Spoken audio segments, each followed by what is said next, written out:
ആയിരം കൊണ്ട് അഭിവാദ്യങ്ങൾ ഏറ്റുവാങ്ങി സഖാവ് വി.എസ്. അച്യുതാനന്ദൻ മടങ്ങി. ധീര സഖാക്കൾ അന്തിയുറങ്ങുന്ന വലിയ ചുടുകാട്ടിൽ ഇനി സഖാവിന് നിത്യനിദ്ര.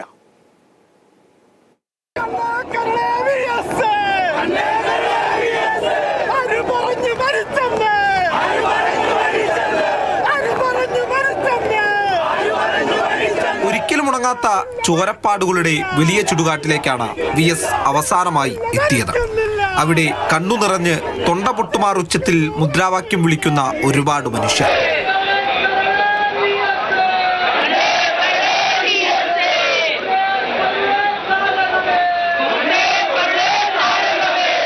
P കൃഷ്ണപിള്ളയും K R. ഗൗരിയമ്മയും നിരവധി രക്തസാക്ഷികളും അന്തിയുറങ്ങുന്ന ആ മണ്ണ് കേരളത്തിന്റെ വിപ്ലവ നായകനെ ഏറ്റുവാങ്ങി.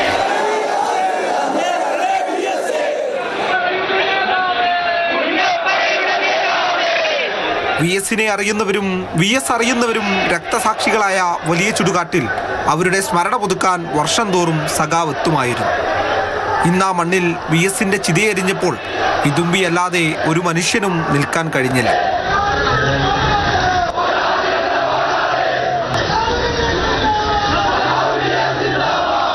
വലിയ ചുടുകാട്ടിലേക്ക് വി.എസിനെ എത്തിക്കുമ്പോൾ പ്രകൃതി പോലും കരഞ്ഞിരുന്നു, കൂടെ മനുഷ്യരും.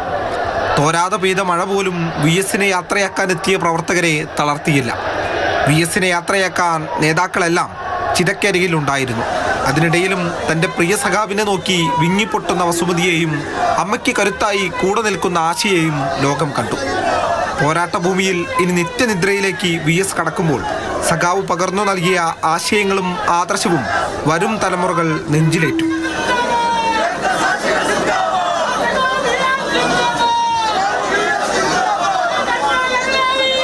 ഉയർന്നു കേട്ട മുദ്രാവാക്യം പോലെ സഖാവ് വി.എസിന് മരണമില്ല.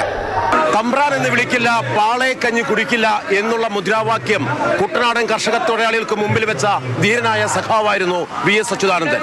ഇന്ന് കാലം മാറി. സഖാവ് വി.എസിന്റെ മുദ്രാവാക്യം ജനം ഏറ്റുവിളിച്ചു. അവർക്ക് അദ്ദേഹം കണ്ണും കരളുമായി.